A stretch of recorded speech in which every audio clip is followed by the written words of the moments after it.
morning, everybody, and welcome to the Daiwa Anglo-Japanese Foundation. And this event is actually being done together with the Japan Research Centre at SOAS, University of London. So thank you to them for collaborating with us on this. Today's speaker is Professor Hiroshi Fujiki, and he's joining us from Nagoya in Japan. And I'll just very briefly introduce him before he starts. So he's Professor of Screen Studies at Nagoya University, and he has a number of other publications, including this one, the Japanese Cinema Book, which was co-edited with Alistair Phillips of the British Film Institute. And he's got several other works in the pipeline.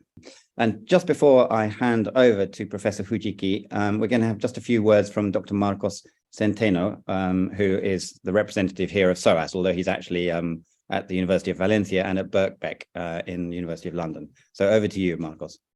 Thank you very much, Jason. I thank you very much, Daiwa Foundation, for hosting this event, and also all the staff members, Isi, Alice, and Anna.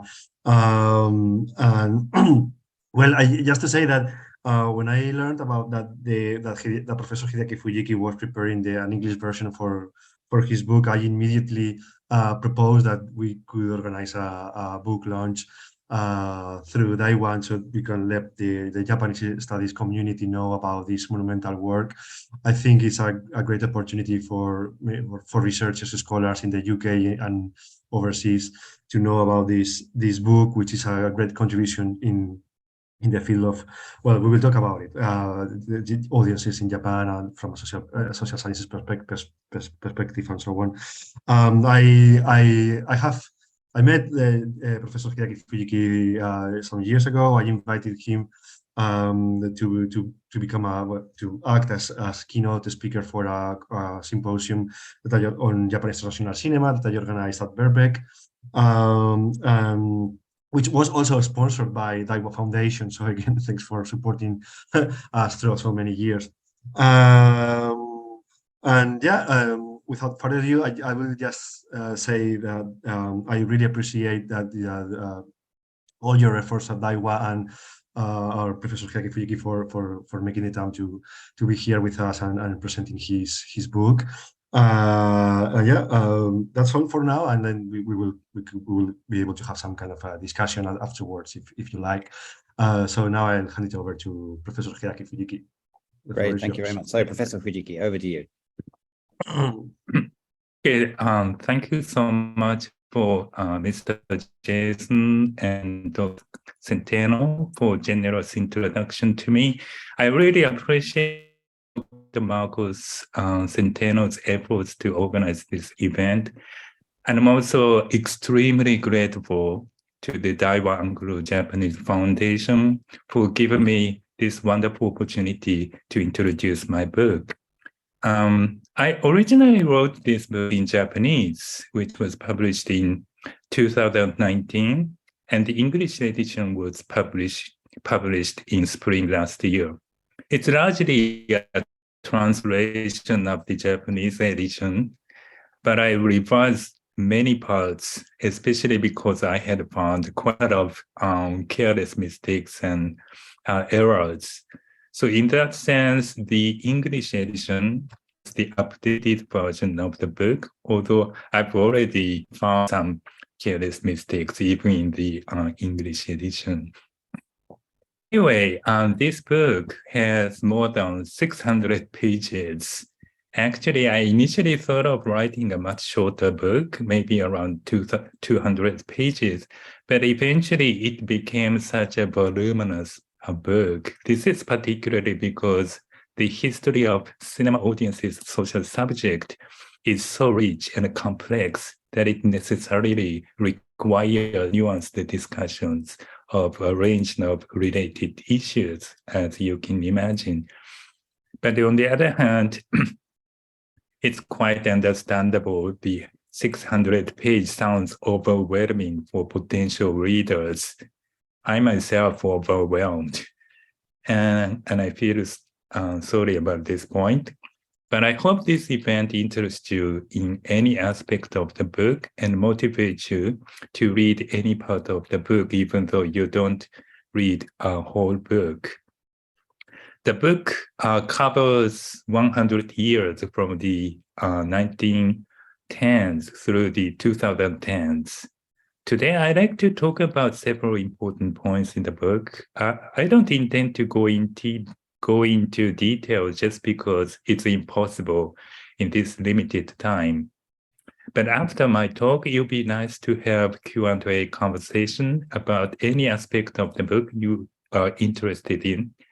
The most important for me is that this event not only interests you in the book, but also inspires you to develop your own thoughts and project, and furthermore, ignite potential collaborations among any of us. So to begin, I want to ask you, who is the cinema audience? Or what would you define the cinema audience? Can you give a clear answer? Actually, I can't. Unlike the first impression, cinema audience, or the audience in general, is a very, very complicated issue. As you probably know, so many scholars have tackled this issue under the name of spectatorship or audience studies in the past several decades. It follows so many different kinds of approaches to the audience have been proposed and discussed. And I think all of them are interesting and significant. But my own approach is quite different from any of these previous approaches and methodologies, I believe. So today, I'd like to focus on talking about my approach to cinema audience. But I think this would give you some of the features of the book as a whole, beyond the issues of approach. Okay, I'd like to illustrate 5 points about my approach. Next slide, please. The first point is that I try to analyze the association between the audience and the term that indicates social subjects. Next slide, please. By social subjects, I mean minshu, or the people, kokumin, or the national populace, to or minzoku, or East Asian race, taishu, or the masses, and shimin, or citizens. I allocated these subjects in the 5 parts and the 8 chapters of the book. In my research, I found these terms are not universal, but historically constructed. For instance, minshu was widely used in various kinds of courses from the 1900s through the 1920s, and it was strongly associated with the cinema audience in that period. But in the 1930s, afterwards, this term was much less used. Instead, taishu and kokumin gained a much broader currency and became common terms to be associated with the cinema audience. So these terms of social subject have not been constantly used throughout the history, but rather the degree of the currency of the terms are different depending on the period or the historical context. Roughly speaking, minshu was commonly used 1900s or 1920s, but in the 1930s, kokumin began to be more commonly used in this period. Although kokumin has been used up to the present, nowadays, its association with the cinema audience has become weak. Toa minzoku used in the late 1930s and early 1940s when Japanese Empire was expanding its territory. Taishu has been used from the 1920s up to the present, but its explicit association with the cinema audience has become less and less common in recent decades. Shimin began to be widely used around 1960, and its association with the cinema audience is quite unique because it has linked less with more popular entertainment movies, but more with independent cinema, community cinema. So in any case, these terms are not neutral or universal, but their significations and circulations have been defined by their historical context. This is my first discovery, and this is the reason why, if I look at the association of the cinema audience with those terms, this enables me to analyze the historical meanings and roles of cinema audiences in a broad social framework. Next slide, please.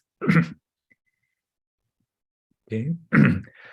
Okay, this view is related to the second important point in my approach.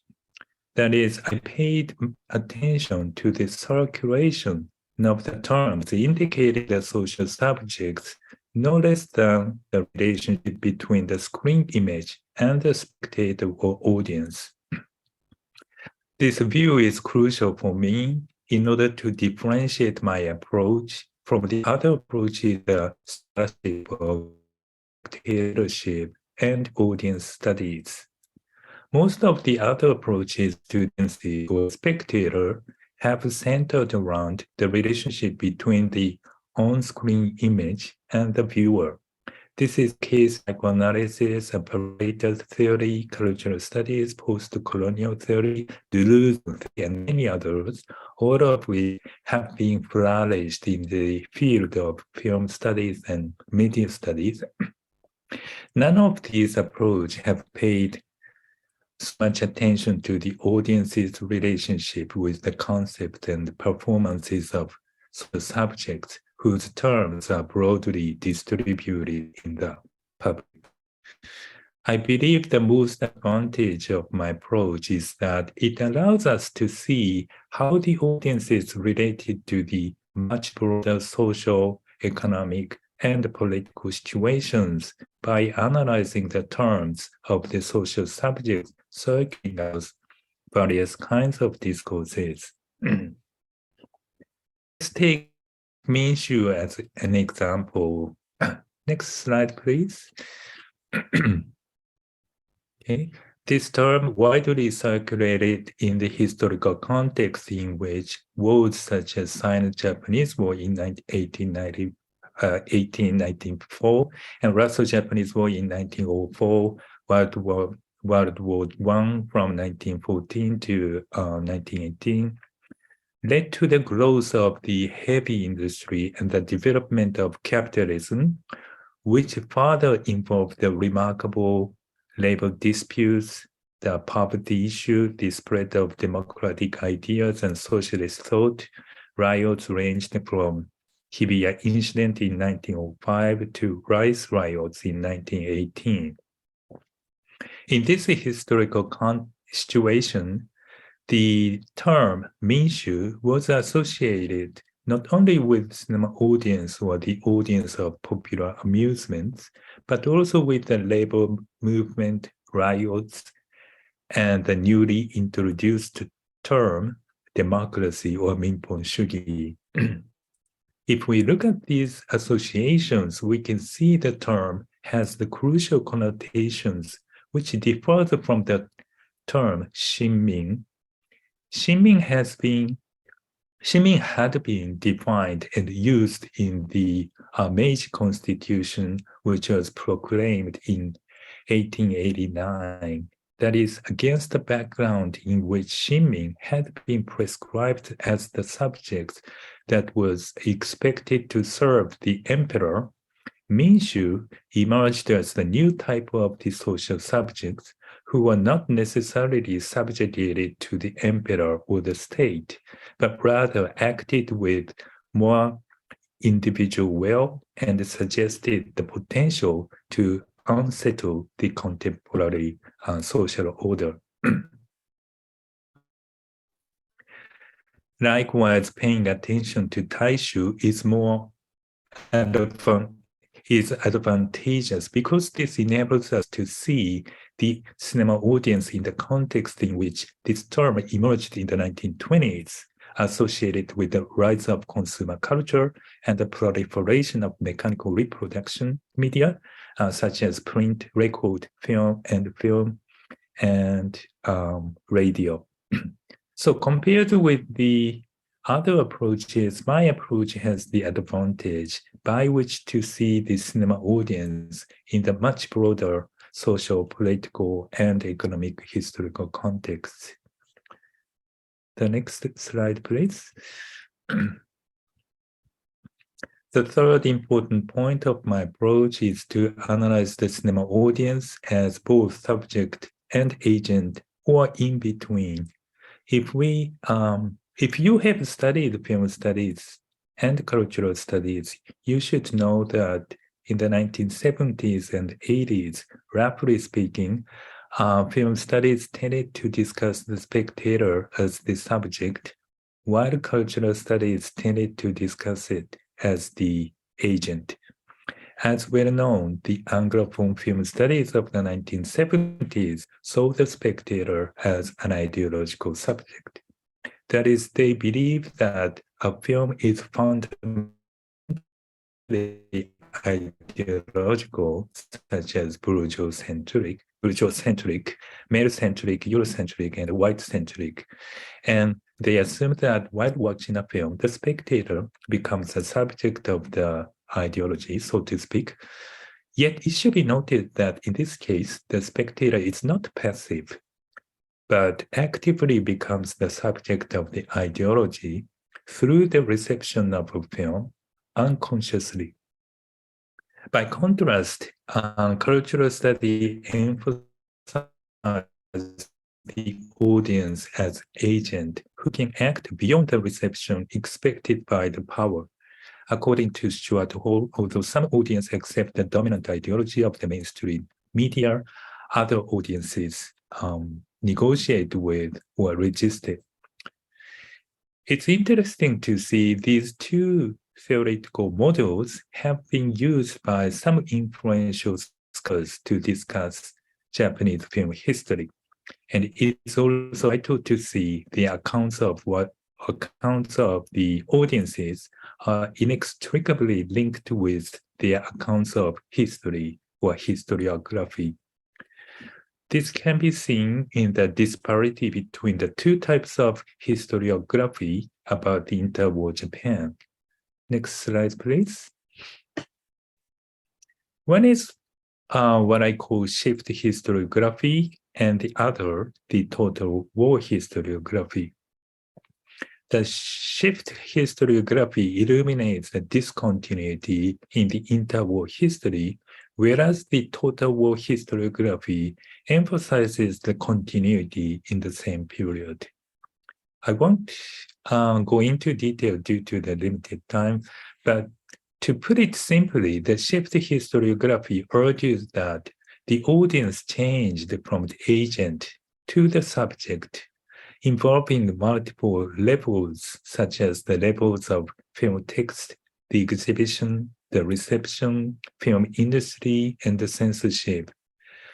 That is, the early film text had been a kind of open text in that its signification and sensory stimulation heavily relied on the exhibition composition components like the benshi, the projectors, and the audience's physical experience. But the later film text was more self-contained text in which narrative and visual audio appreciation by the spectator was dominant over their sensory experience. The shift historiography furthermore argued that this shift at the textual level cooperated with the shift at the other levels, such as the shift from a shoddy business to a more rational industry, the shift from the theater-based censorship to the script and film-based censorship, and the shift of the reception from the bodily pleasure to the visuality and later audiality-centered spectatorship. After all, the shift historiography assumes that all of the multiple levels shifted harmoniously, and this shift involved the shift from the audience as the agent who was not regulated by the power to the one as the subject who was internally or psychologically regulated by the power. On the other hand, the total war historiography emphasizes the continuity in the same interwar period. Generally speaking, the total war means that it mobilized into war not only soldiers or military forces, but also all of the people belonging to the state. One of the most significant points in the total war regime is that the government doesn't necessarily force the people to serve the war efforts, but rather take advantage of the people's voluntary will to make the war efforts. According to the total war historiography, this idea and practice began with the World War I, and it constantly developed up to World War II. Thus, unlike the shift historiography, the total war historiography rejects the shift from the audience as the agent from those as the subject, but rather it assumes that they were positioned as the subject persistently throughout the interwar history. My argument is an attempt to resolve this disparity between the two types of historiographies. Indeed, I try to look at both aspects, historical transformation and continuity. For the transformation, as I mentioned, the term minshu, which was the most commonly used to designate people by the 1920s, was replaced by the other terms, taishu and kokumin, by the 1930s. So the change in currency terms in discourses succinctly indicates the transformation in the interwar history. But at the same time, I don't think this transformation fundamental shift. Rather, I argue that kokumin was a term that incorporated both of the characteristics of minshu and the taishu into itself. More specifically, the term kokumin was redefined in the 1930s in the way in which it observed both the political voluntariness as a characteristic of minshu and the consumer's spontaneity as a characteristic of taishu. So we can say kokumin in the 1930s and early 1940s was a kind of updated version of minshu and taishu in the 1920s, rather than a break from them. I'm also quite critical of the total war historiography. This is because the total war historiography tends to conceal diversity, inequalities, and contradictions in kokumin by emphasizing this very term, which indicates homogeneity. I argue instead that discourses of the time made invisible the various contradictions and inequalities among people in terms of gender, locality, ethnicity, among others, by using the term kokumin. And the total war historiography endorses this mechanism rather than disclose it by de-emphasizing the contradictions and inequalities in the same way. In addition, in my book, I demonstrate an alternative view to the shift historiography, which emphasized the shift in spectatorship from the affective experience of cinema to the visual and later audio understanding of cinema. But I argue that affect by cinema to the audience has constantly been one of the major concerns in discourse throughout the history from the 1920s onwards. Next slide, please.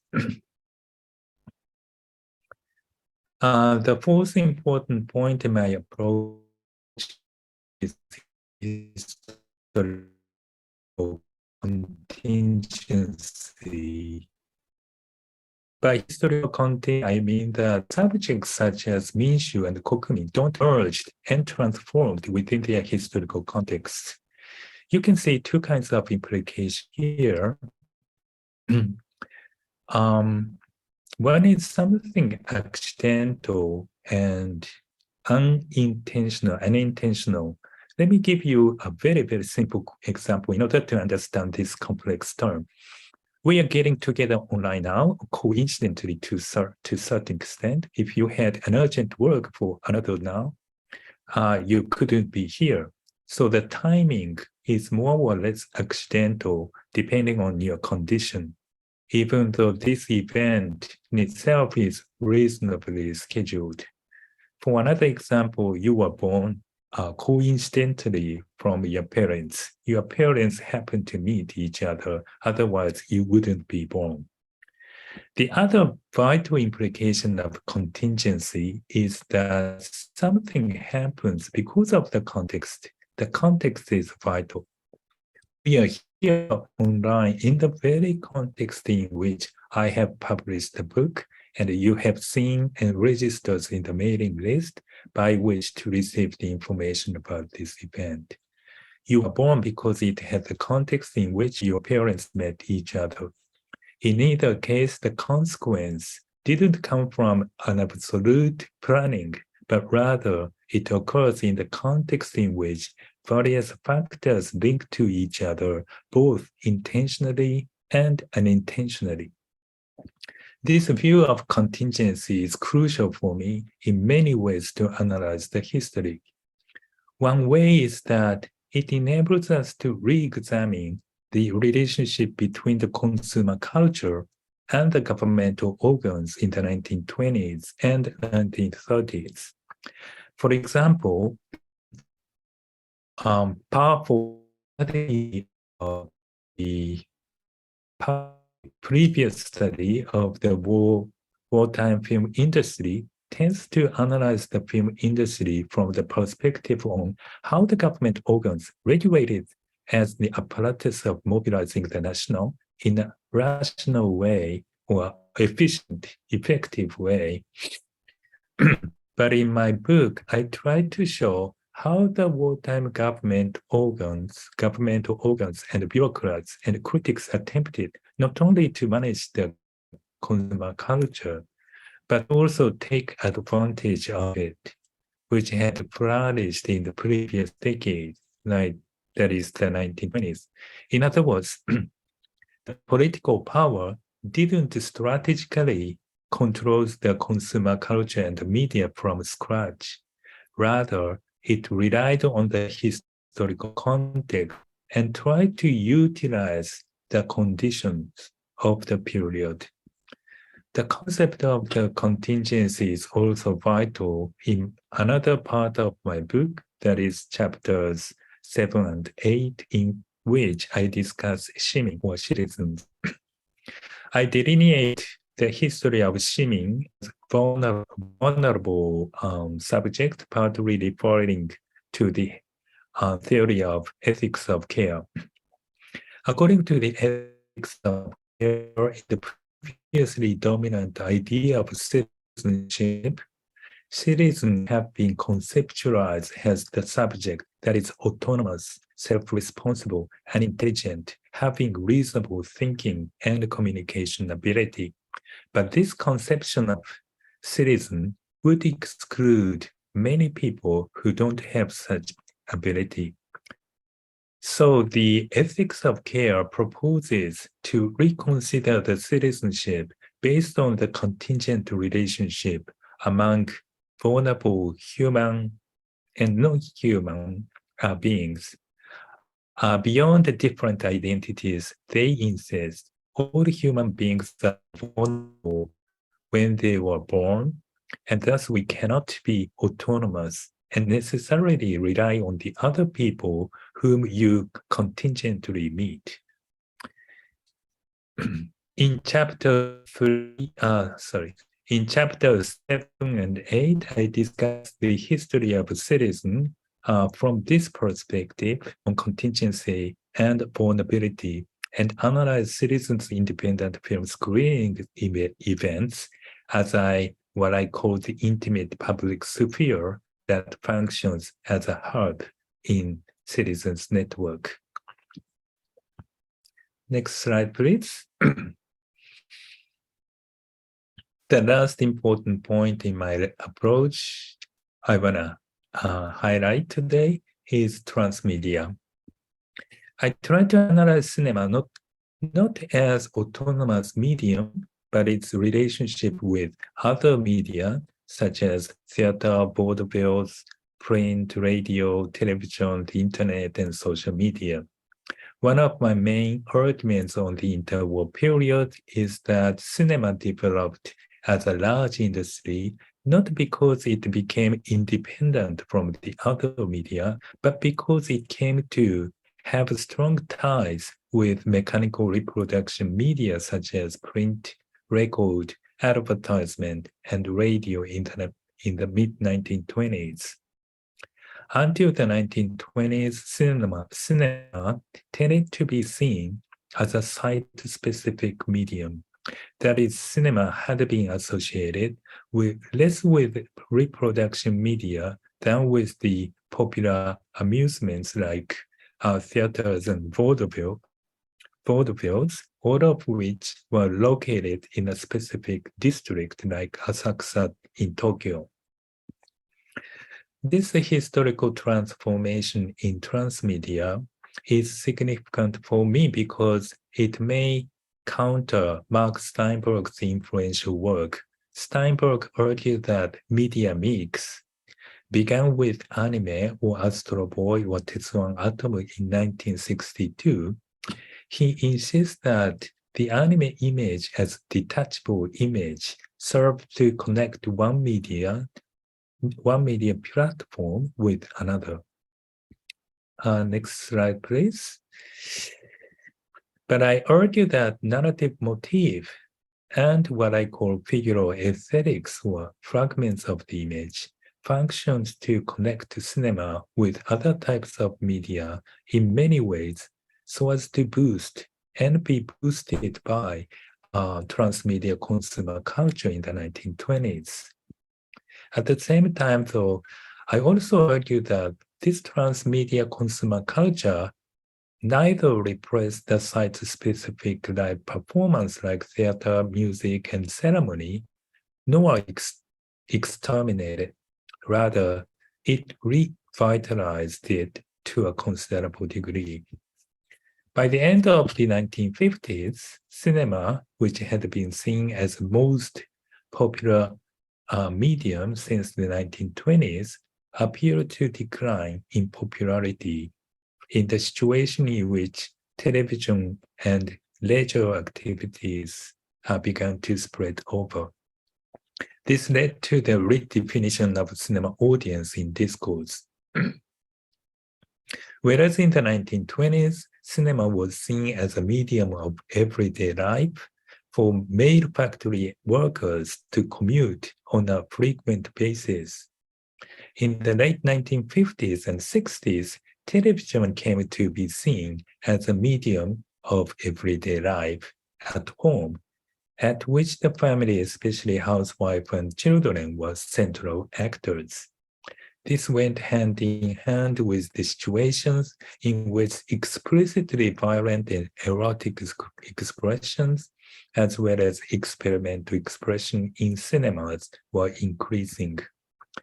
In parallel with this trend, cinema going became less everyday life activity than a special event for many, if not all, people, especially women and children, who could enjoy more socially harmless films on television at home. As the internet and social media have diffused since the 1990s, cinema going has lost its centrality in media ecology. But we can say films have been more ubiquitous as they have appeared across multiple media platforms. At the same time, the development of digital technologies, including DVD, portable projector, and PC, have enabled the citizens to organize film screening events quite easily. This follows that even nowadays, the site-specific live events such as independent film screenings and film festivals, as well as sports games and ceremonies, play a vital role in mobilizing transmedia networks. Okay, so obviously there are much more things I should talk about, but I should stop now. I'm now turning back to showing the table of chapters. Next slide, please. Okay. And so I would appreciate any questions and comments about today's talk or any other part of the book. As I mentioned, I hope the Q&A conversation will be stimulating for all of the participants and encouraging for individual and or collaborative works of any kind. Thank you so much. Right. Thank you so much for your attention.